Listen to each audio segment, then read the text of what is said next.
What is something you never thought you'd get through, but you got through it?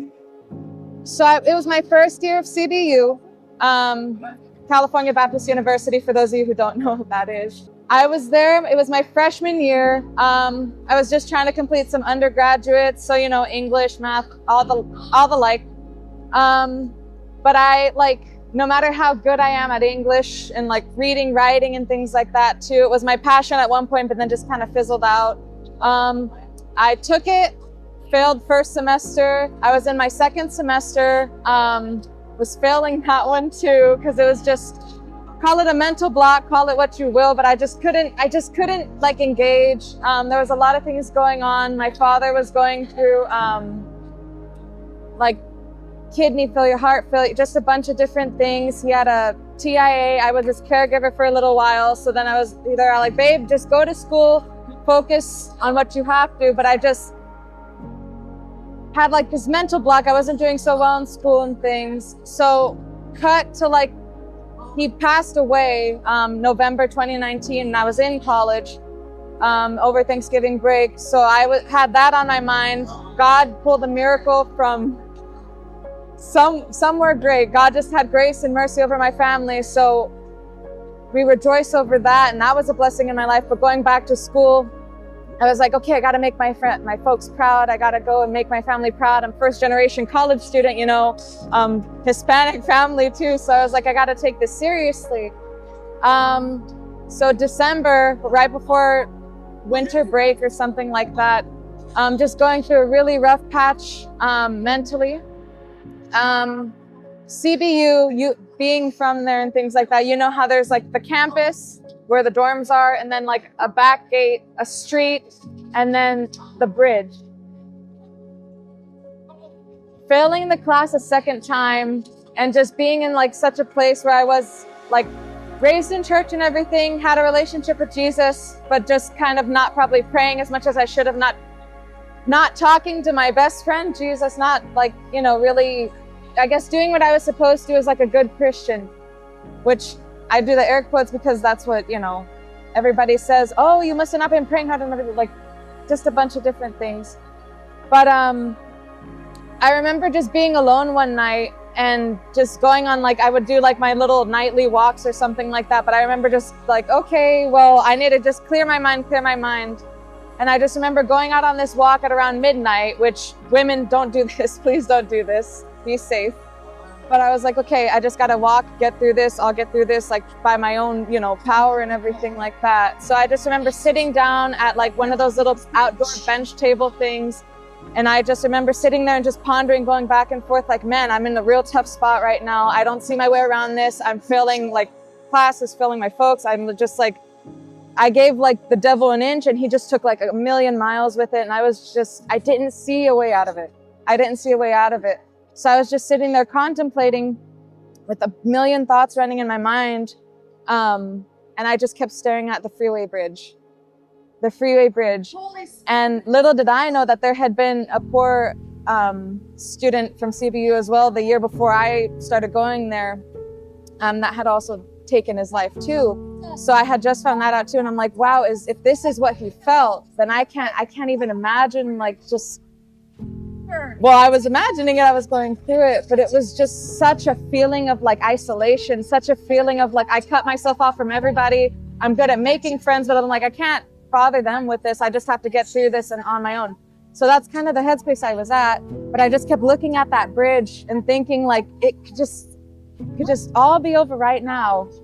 This is too I can't deal with this. I'm not strong enough to deal with this. I talk a big talk about helping my friends and things out of this, but for myself, I was like, I know better, but I don't see a way out of this thing. So as I was sitting there, I was gonna do it. I was gonna do it right before the holidays. Like, didn't think about the timing. I wasn't thinking about my family. I was just thinking about the pain and the heaviness that I felt in my heart. And I was like, I can't go another day like this. So I just was gonna stand up, but as I was going to stand up, I realized I couldn't move a muscle. And I was like, what is happening? I thought I was having some sort of like health emergency with the things that my dad was going through. I'm like, oh my gosh, if it's genetic and things like that. But the more that I was thinking, I'm like, I have to get up. I'm committed to doing this. Like, forget about it. I'm done. I'm completely done. But I could just feel the Holy Spirit wash over me.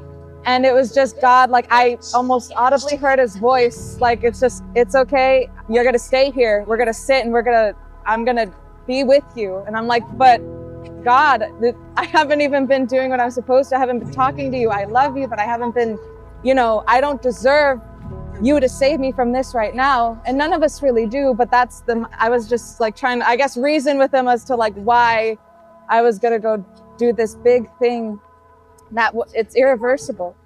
But what he kept telling me is that he's like, we're going to sit here together and I'm with you. You're not alone. Cause I was like, God, if only I had a friend, if only I had someone to talk to. But little did I know he was there the whole time. It was me that had turned away. It was me, the one that was wandering alone in the desert. But it's because when we turn away from him, he's still there. You just have to give him that yes. You just have to turn back to him and he's just right there. But I was at the end of my rope, but I could not move an inch if I wanted to. And I was like, just so in awe that he had such a plan for my life. And he was just letting me know, he's like, I have a plan for you. Your time is not done yet. You are not done on this earth. And I was just like, at first I was weirded out. I'm like, whoa, because it's like you have control of your body, you think, and it's just, you do these things automatically, breathing automatically. But it was such a peace that washed over me, and just, he froze me. He froze me in place, and I got through that. I didn't think I was going to because I was dead set, but he's like, you're not done yet. There's a purpose for your life. He gave me like a picture, kind of, you think of a puzzle. He said, you're a puzzle piece. You are a puzzle piece. You are cut in the specific shape that I needed you. You are a part of the bigger picture here. You're not done. Without you, the picture's never going to be complete. And God doesn't need us for anything, but he said, but you are a part of something bigger. And I was just so in awe that I was like, okay. So I sat there for a good 3 hours, just frozen in place while God was just dealing with me. And I tried to make light of it, but it was very, just so surreal to me that even now, like as I'm talking to you, it's just so incredible to me that I don't think I'm putting it into like good enough words to explain that I didn't deserve his mercy and his grace at that moment, but he just washed his love over me for those 3 hours. So after those 3 hours were up, I just remember getting up and just feeling like, okay, I could do this. I don't know how I'm gonna get past this, but only through him, and just accepting the mercy that he had over me in this moment. And I just remember going, the next day was chapel. They have their chapel services at CBU. And I just fell to my knees and gave him everything. I was like, God, you are the one who saved me. And I was just trying to like gain a handle. I'm like, what is it? It made me curious. I'm like, what is it that you have for me? If it's so, where you physically had to paralyze me and break my legs to keep me from doing the irreversible. And he's just been guiding me closer and closer to him. But that's, I guess, the situation that I got around that. He saved my life.